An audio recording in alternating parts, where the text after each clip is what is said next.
গতকাল বেনজির রাতের ছবি আপনারা দেখলেন। প্রতিবাদে সোচ্চার জুনিয়র চিকিৎসক থেকে শুরু করে নাগরিক সমাজ।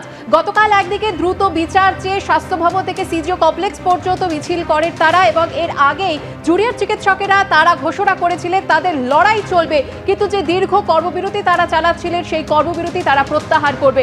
মালদা মেডিকেল কলেজ, সেখানে কাজে যোগ দিচ্ছে জুনিয়র চিকিৎসকরা, সেই ছবি আপনাদের সামনে তুলে ধরবো। দিনে দুবার ব্যবহার করো স্টপেজ ক্রিম আর নিজেকে রাখো evergreen Keya Seth aroma therapy stop age cream, আর খুঁজে পাও নতুন আমিকে। আমাদের প্রতিনিধি করুণাময় সিংহ রয়েছেন, সরাসরি চলে যাব করুণাময়ের কাছে। করুণাময়, দেখো এই মুহূর্তে যেটা জুনিয়র চিকিৎসক যারা রয়েছেন মালদা মেডিকেল কলেজ হাসপাতালের, তারা কিন্তু আংশিক কর্মবিরতি তুলে নিয়েছেন। তোমাকে বলতে পারি তারা এমার্জেন্সি যে সমস্ত পরিষেবা রয়েছে সেই পরিষেবা তারা দিচ্ছেন। আজ সকাল থেকেই কিন্তু জুনিয়র যারা চিকিৎসক রয়েছেন তারা মালদা মেডিকেল কলেজ যে হাসপাতাল, সেই হাসপাতালে এমার্জেন্সি ওয়ার্ড তোমাকে ছবি দেখানোর চেষ্টা করবো।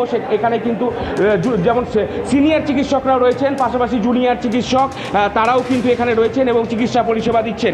তারা যেটা জানাচ্ছেন, পরিষ্কারভাবে জানিয়ে দিচ্ছেন যে তারা আংশিক যে পরিষেবা সেই পরিষেবা চালু করেছেন। যে সমস্ত এমার্জেন্সি পরিষেবা রয়েছে সেই পরিষেবা তারা চালু করেছেন, কিন্তু তোমার হচ্ছে ওপিডি সহ বেশ কিছু পরিষেবা তারা কিন্তু এখন চালু করবেন না। যতক্ষণ পর্যন্ত জাস্টিস তারা না পাচ্ছেন ততক্ষণ পর্যন্ত কিন্তু তারা এই যে তাদের আংশিক কর্মবিরতি সেই কর্মবিরতি চালিয়ে যাবেন। এবং পাশাপাশি কেবলমাত্র যে আরজি করের ঘটনার জাস্টিস তা নয়, তাদের নিরাপত্তাও সুনিশ্চিত করতে হবে মেডিকেল কলেজ হাসপাতাল চত্বরে, সেই দাবিতে কিন্তু তারা এখনো অনড় রয়েছেন। সুপর্ণা, ধন্যবাদ করুণাময়। একদিকে জরুরি পরিষেবার ক্ষেত্রে জুনিয়র চিকিৎসকরা যেমন কাজে ফিরছেন, আজ এর পাশাপাশি জুনিয়র চিকিৎসকরা যে অন্যতম অভিযোগ ছিল থ্রেট কালচার, সেই থ্রেট কালচার নিয়ে তারা এখনও সরব রয়েছেন। এসএসকেএম, আরজি কর থেকে বর্ধমান, উত্তরবঙ্গ মেডিকেল কলেজ, দিকে দিকে থ্রেট কালচার নিয়ে অভিযোগ তুলে সরব হয়েছেন জুনিয়র ডাক্তাররা। প্রায় প্রতিটি ক্ষেত্রেই এই থ্রেট কালচারে অভিযুক্তদের তৃণমূল কিংবা টিএমসিপি যোগ সামনে এসেছে। প্রশ্ন উঠছে, শাসক দলের লোকেরাই যখন অভিযুক্ত তখন কি করে এই হুমকি সংস্কৃতি মুক্ত ব্যবস্থা গড়ে তোলা সম্ভব? যদিও এই প্রেক্ষাপটে থ্রেট কালচারের অভিযোগ পেয়ে 40 জন পড়ুয়াকে 6 মাসের জন্য বহিষ্কার করেছে কল্যাণীর college of medicine and JNM হাসপাতাল কর্তৃপক্ষ।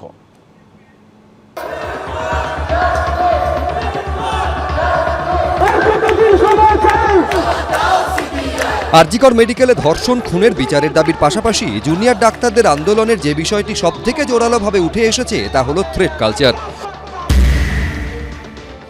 সমাজের কোন স্তরে এইরকম যাতে থ্রেট কালচার, দুর্নীতি যাতে না থাকতে পারে সেটা সুনিশ্চিত করাও কিন্তু আমাদের কর্তব্য। বিভিন্ন সরকারি মেডিকেল কলেজ থেকে সামনে এসেছে এই অভিযোগ। ভাইরাল হয়েছে শিরদাঁড়া দিয়ে ঠান্ডা স্রোত নামিয়ে দেওয়ার মতো হুমকির অডিও।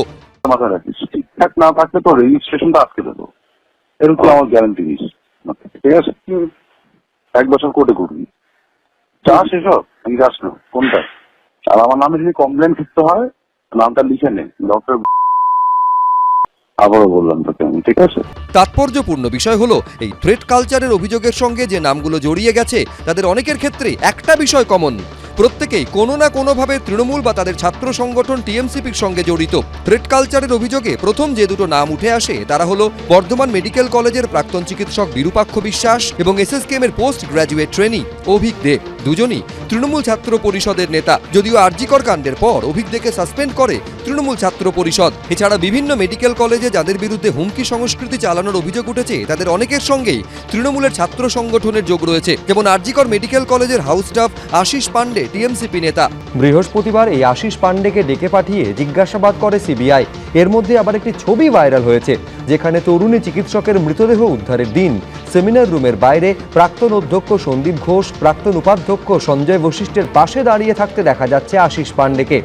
থ্রেট কালচারে আরেক অভিযুক্ত মেদিনীপুর মেডিকেল কলেজের জুনিয়র চিকিৎসক মুস্তাফিজুর রহমান মল্লিকের ফেসবুক প্রোফাইলে লেখা রয়েছে chief coordinator TMCP unit Medinipur medical college. Uttarbanga medical কলেজে ধর্ষণের হুমকির অভিযোগ দেওয়ার অভিযোগ উঠেছিল যার বিরুদ্ধে সেই শাহিন সরকারও তৃণমূল ছাত্র পরিষদ করেন।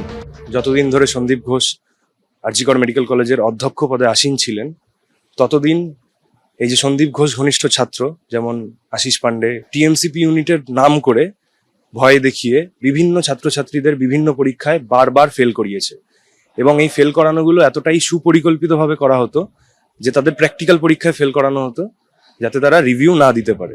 এই প্রেক্ষিতে বিভিন্ন মহলে প্রশ্ন উঠছে, শুধু কাগজে কলমে কয়েকটা নির্দেশ দিয়ে কি মেডিকেল কলেজ থেকে থ্রেট কালচার নির্মূল করা যাবে, নাকি সেজন্যও দরকার আরেকটা সাফাই অভিযান? থ্রেট কালচার যেটা বলছি, যেটা হচ্ছে যে একদম শাসক দলের, সরাসরি শাসক দলের হচ্ছে যে ঘনিষ্ঠ যে চিকিৎসক, তাদের যে সংগঠন, ছাত্র সংগঠন, তারাই চালান।